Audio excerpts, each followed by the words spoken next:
L'Organisation de la coopération islamique réaffirme son soutien et son accompagnement pour une transition réussie au Mali. En visite de travail dans notre pays, la délégation de l'Organisation islamique a été reçue par le président de la transition. Les échanges ont porté entre autres sur l'évolution de la transition, la lutte contre le terrorisme. Des détails à suivre. Afin de lutter efficacement contre la faim au Mali, le programme alimentaire mondial dote des services étatiques engagés dans ce sens de matériel informatique. Ce geste d'une valeur de plus de 11 millions de francs CFA s'inscrit dans le cadre de l'initiative Crise alimentaire au Centre Sahel. Valentin Rojo Diallo nous fera le compte-rendu de cette remise dans quelques instants. Ravi de vous retrouver. Bonjour à tous et bienvenue dans ce journal. Je vous l'annonçais tout de suite, une délégation de l'Organisation de la coopération islamique OCI, conduite par son secrétaire général, a été reçue hier en audience par le président de la transition, le colonel Assimi Goïta. Au menu des échanges, l'évolution de la transition, la lutte contre le terrorisme dans le Sahel et aussi et surtout la question du développement économique et humanitaire. À l'issue de cette audience, par la voix du secrétaire général de l'OCI, l'Organisation islamique réaffirme son soutien et son accompagnement pour une transition réussie. C'est au micro de Tamsir Diabaté et Aliou Bekouni. Avec toute l'histoire, avec tous les problèmes qu'a connu le Mali, nous avons voulu venir exprimer notre solidarité avec le Mali sur sa situation, la guerre contre le terrorisme, les difficultés économiques, lui dire combien l'organisation tient à la paix, à la stabilité du pays, au développement de ces pays. Et donc nous avons discuté comment faire pour essayer d'apporter un soutien effectif au Mali et aux autres pays de l'organisation. Alors, quelle lecture faites-vous aujourd'hui de la situation du Mali ? Le pays est agressé. Il y a des difficultés, certes, économiques, mais la sécurité alimentaire, ces questions-là restent encore difficiles. Le pays est attaqué et nous pensons qu'il a un droit de se défendre, et qu'il peut se défendre, et que nous, en tant qu'OCI, en tant que 57 pays, nous apporterons un soutien à ces pays, frères, amis, qui est membre fondateur de notre organisation. L'OCI a été toujours aux côtés du Mali. Nous pouvons faire ce que nous avons toujours fait. Il y a la Banque islamique qui est là, il y a des routes qui peuvent se construire, il y a la santé qui peut être soutenue, l'éducation, c'est important. Nous sommes tous pays du Sahel, nous connaissons nos problèmes, sont similaires. Plus de 11 millions de francs CFA, c'est la valeur des matériels informatiques que le programme alimentaire mondial vient de remettre à ses partenaires étatiques. L'objectif est d'améliorer la qualité du travail de ces services dans la lutte contre la faim. Cette remise s'inscrit dans le cadre de l'initiative Crise alimentaire au Centre Sahel avec le financement de l'Union européenne. Compte rendu, Valentin Roger Diallo. Le programme alimentaire mondial appuie le Mali dans la lutte contre la faim. Il vient de remettre au ministère de l'Industrie et du Commerce, à celui de la Santé et du Développement social et au ministère du Développement rural 4 imprimantes, 4 vidéoprojecteurs, 15 ordinateurs. Pour une valeur de 11 363 000 francs CFA, ces matériels doivent contribuer à améliorer leurs conditions de travail ainsi que la qualité de leurs services. Il faut reconnaître que de nombreux efforts ont été consentis en synergie avec les partenaires. Cependant, il reste encore beaucoup à faire pour relever les défis majeurs de santé publique posés par la malnutrition. Et le ministre du Développement rural de remercier le donateur pour son soutien constant aux efforts de développement du Mali. Cet appui est mis en œuvre en collaboration avec les partenaires étatiques intervenant dans la chaîne de valeur sensible à la nutrition, dans l'amélioration de la qualité des produits agricoles locaux, dans la fortification et l'enrichissement des aliments, dans l'assurance et la sécurité alimentaire des aliments et dans l'appui et l'accompagnement des PMI et PME.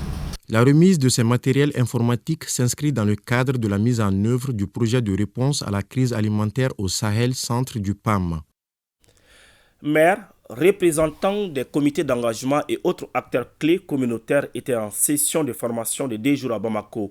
Elle est initiée par l'ONG Think Peace en partenariat avec le Centre national de coordination du mécanisme d'alerte précoce et de réponse aux risques. Elle vise à renforcer les capacités des participants sur le mécanisme d'anticipation sur les conflits au sein des comités de base. Batraouri.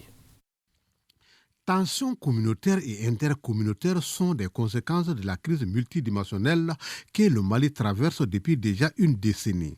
Ces malentendus peuvent souvent être anticipés par des alertes émanant des points focaux au sein des communautés. Mais pour bien jouer ce rôle, l'ONG Think Peace estime que ses conseillers à la sécurité et autres acteurs communautaires doivent être dotés de compétences réelles. Cette plateforme permet à ce que ce soit alimenté en termes d'information pour tout ce qui est alerte précoce. C'est maintenant d'amener ces différents acteurs dans leur propre localité à pouvoir se concerter, donc à coordonner leurs différentes actions sur le terrain. Il s'agit là d'un appui au SNAP, Centre national de coordination du mécanisme d'alerte précoce et de réponse aux risques. Cela nous permettra d'avoir un système d'alerte précoce et de réponse allant du niveau communautaire jusqu'au niveau national, créant non seulement les conditions de réponse aux conflits à plusieurs niveaux, en fonction de leur intensité, mais aussi permettra d'enrichir la qualité des analyses du SNAP. Le présent atelier se tient pour que l'échelon central et l'échelon régional, à travers les représentants de l'État, les collectivités territoriales, la société civile, soient au même niveau d'information. Cet atelier sera l'occasion de traiter du concept de l'alerte précoce ainsi que du Centre national chargé de la mise en œuvre du mécanisme. La session de 2 jours est suivie par les participants venus des régions de Gao, Ménaka, Tombouctou, Douazan, Bandjangara et Ségou. Gouvernance et dynamique de relations conseil d'administration et direction générale. Le sujet était au centre d'un atelier de formation organisé à Bamako. Organisé par la direction générale de l'Institut national de prévoyance sociale, la formation a renforcé les capacités des administrateurs pour une bonne gestion de l'entreprise, nous dit Sorona Kamisoko. Créé pour assurer la protection sociale des travailleurs, l'Institut national de prévoyance sociale veut se donner un nouveau souffle. Pour ce faire, l'INPS forme ses administrateurs. La formation se tient autour du thème « Gouvernance et dynamique de relations conseil d'administration et direction générale ». Nous sommes en train d'aller à ce qu'on appelle la mise en place des socles juridiques dans les pays de la Cypresse et que les uns et les autres se préparent pour pouvoir vraiment adhérer à ce dispositif vraiment au niveau communautaire, parce que les pays ayant vraiment ratifié le traité de la Cypresse doivent travailler dans ce sens.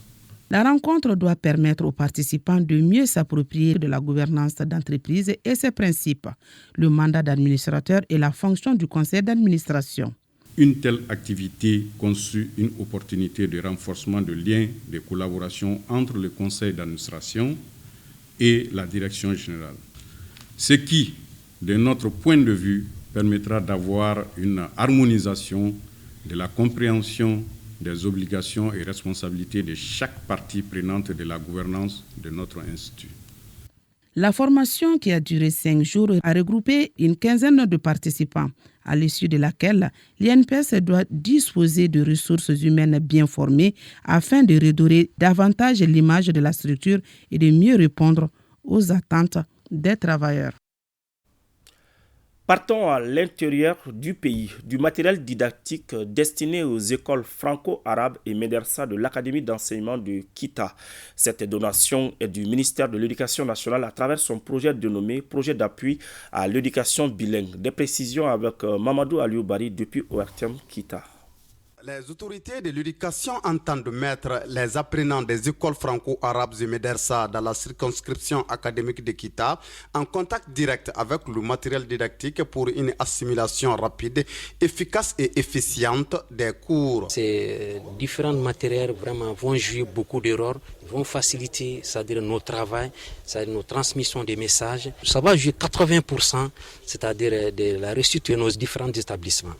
Cette donation, ça vient de Madame le ministre de l'Éducation nationale à travers le projet d'appui à l'éducation bilingue. Donc ce matériel est nécessaire pour l'apprentissage des apprenants.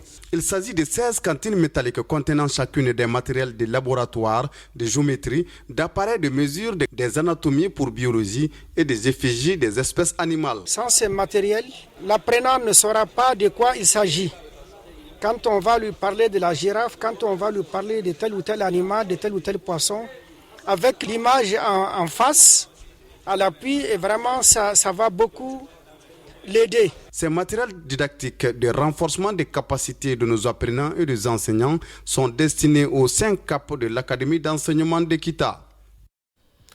En troisième région, selon les chiffres du Haut Commissariat pour les réfugiés sur une population d'exilés ivoiriens estimée à 20 000 individus vivant au Mali depuis 2002, à nos jours, ce sont au total 1500 qui ont été rapatriés volontairement en Côte d'Ivoire. Après plus de 20 ans, loin de leur pays d'origine, 193 autres personnes viennent de choisir le retour volontaire. Elles ont été accompagnées à Pogo, la frontière ivoirienne, par la Commission nationale chargée des réfugiés et le HCR en présence des autorités régionales. Il reste un dernier convoi de 161 personnes. C'est en présence de Moussokoro Sérémé et Amadou Dolo. Une clé humanitaire, les couleurs nationales et un courrier adressé au président de la transition pour marquer le départ des réfugiés ivoiriens vivant à Bamako et à Sikasso. Un ensemble de symboles remis officiellement aux autorités régionales par le porte-parole de l'Union des réfugiés ivoiriens au Mali en guise de paix et de reconnaissance envers le peuple malien pour l'hospitalité et la protection pendant près de 20 ans hors de leur pays natal. Elles sont 193 personnes pour 42 ménages à choisir le retour volontaire au Bercail, partagé entre souvenirs et joie. Nous quittons le Mali avec un sentiment de joie. Les enfants ils sont partis à l'école, les enfants ils ont eu des bourses pour aller étudier à l'étranger, il y a eu formation professionnelle, d'autres ils sont partis à la réinstallation. Si vous avez vécu pendant 22 ans dans un pays, si la séparation si elle est bonne, et que vous avez été reconnaissant, ça nous va droit au cœur. Cette opération de rapatriement est facilitée par la Commission nationale chargée des réfugiés en collaboration avec le HCR au Commissariat pour les réfugiés.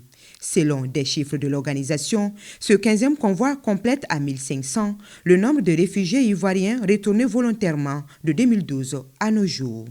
Il y a eu une feuille de route régionale pour le retour des Ivoiriens, que les raisons qui ont fait fuir les réfugiés ne sont plus là. Aujourd'hui, on peut dire qu'on n'a pas de réfugiés ivoiriens. Ceux qui n'étaient pas encore rentrés, on va les accompagner dans le cadre du suivi de la clause de cessation. Après 104 km de trajet, les 193 rapatriés volontaires sont accueillis à bras ouverts par les autorités ivoiriennes qui ont salué l'amitié et la solidarité entre nos deux pays. Retour à Bamako, le projet VLF Moussoya est en phase de mettre en place un nouveau programme dénommé Masculinité positive. L'équipe du projet vient de rencontrer le département de la promotion de la femme et certaines organisations féminines pour leur présenter l'initiative afin de recueillir les suggestions et recommandations pour la bonne mise en œuvre du programme. Pour plus de détails sur ce nouveau concept, écoutons Rosila Sylvie Ouattara, coordinatrice du projet VLF Moussoya. Elle est au micro de Fousseni Tunkara. Le programme de la masculinité positive vise à amener ces hommes-là hégémoniques à converger vers les hommes à masculinité positive. Les hommes à masculinité positive, c'est les hommes-là qui acceptent de partager les tâches, les rôles, qui prennent en compte le souci de la femme. Et il arrive à comprendre sa femme quand elle n'est pas disponible pour remplir ses tâches régaliennes de femme au foyer. Et il apporte sa complémentarité de telle sorte que la famille puisse mieux se porter. Ailleurs, dans d'autres structures, on les appelle les maris modèles. Maintenant, nous, avec ce programme de la masculinité positive, c'est de valoriser ces concepts-là, c'est de valoriser ces bonnes pratiques-là en faveur des hommes hégémoniques qui n'ont pas encore emboîté le pas. Et ce programme de la masculinité positive, nous voulons l'impliquer au niveau des organisations qui vont la répliquer au niveau de la couche sociétale. Dans la cité des Balanzans, l'association Solidarité Femmes d'ici et d'ailleurs ASFIA organise des consultations gratuites pour les femmes et jeunes filles de Ségou. Durant une semaine, les portes du CCRF Famori Doumbia seront ouvertes pour des consultations concernant entre autres les maladies cancéreuses et infectieuses. Plus de précisions avec Jacqueline Dako et Issaba. L'association Solidarité Femmes d'ici et d'ailleurs ASFIA soutient les efforts du gouvernement dans la lutte contre les maladies cancéreuses et infectieuses chez les femmes. C'est dans cette optique qu'elle vient de lancer à Ségou une semaine de consultation gratuite avec don de médicaments. La semaine est placée sous le signe de la santé de la femme et de la jeune fille. On ne peut pas développer un pays sans la santé. La présidente Fatoumata Baraka Miente a pensé à ça et elle a pensé aux femmes qui sont au four et au moulin. Nous demandons à nos mamans de ne pas négliger ces maladies. Cette action de l'association ASFIA de venir en aide aux femmes de Ségou a été saluée par les autorités régionales. Nous apprécions à sa juste valeur cette initiative de l'association Solidarité Femmes d'ici et d'ailleurs pour la simple raison qu'elle contribue à faciliter l'accès des populations aux soins de santé. Les consultations se déroulent chaque jour de 8h à 16h au sein du centre de santé de référence à Famori Doumbia de Ségou. Direction Caille à présent, plus de 20 tonnes, c'est la quantité d'or produite par le complexe minier Loulou Guntoko au compte de l'exercice 2021. Un chiffre qui a été communiqué par le directeur général du complexe au cours de la session de restitution des activités. Pinogo Fofana. Le complexe minier Loulou Gunkoto de la société Barrick a respecté la tradition.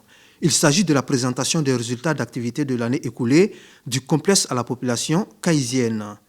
Les résultats prouvent à suffisance que le complexe a atteint ses objectifs en 2021. En termes de chiffres, ce qu'on peut retenir, nous avons fait au moins plus de 20 tonnes de production d'or. En termes de contribution aussi pour l'année 2021, on a payé plus de 366 millions de dollars qu'on a payé aux fournisseurs, ce qui fait 180 milliards de francs CFA. Auprès de la population, cet exercice de communication est salutaire. Le complexe étant la seule société à se prêter au jeu, a pour vocation d'édifier la population sur le fonctionnement de la mine. Le complexe minier Loulou Gunkoto s'acquitte de ses patentes. Par contre, le salaire qu'on paye, c'est une partie de cette patente. Les lycées que nous avons construits dans la région et dans chacun des cercles, c'est une partie de ces patentes. Comme ça se fond dans le budget global de la région, les gens ne voient pas inscrit sur l'ensemble de nos interventions le mot ou le nom or pour voir si ça brille ou pas. Et nous sommes très contents. Il y a eu des partenariats très francs et très gagnants en termes de recrutement, de réalisation. Et ça va très bien avec nous. Je suis vraiment satisfait de ce qu'ils ont présenté aujourd'hui, surtout au niveau des communautés, là où ils sont installés. Il est ressorti des différentes communications des responsables du complexe minier Loulou Gunkoto, la performance du complexe, l'impact des activités économiques, sociales, entre autres. Voilà, c'est la fin de ce journal. Merci de l'avoir suivi. Nous vous donnons rendez-vous demain même heure, même plateau, Inch'Allah.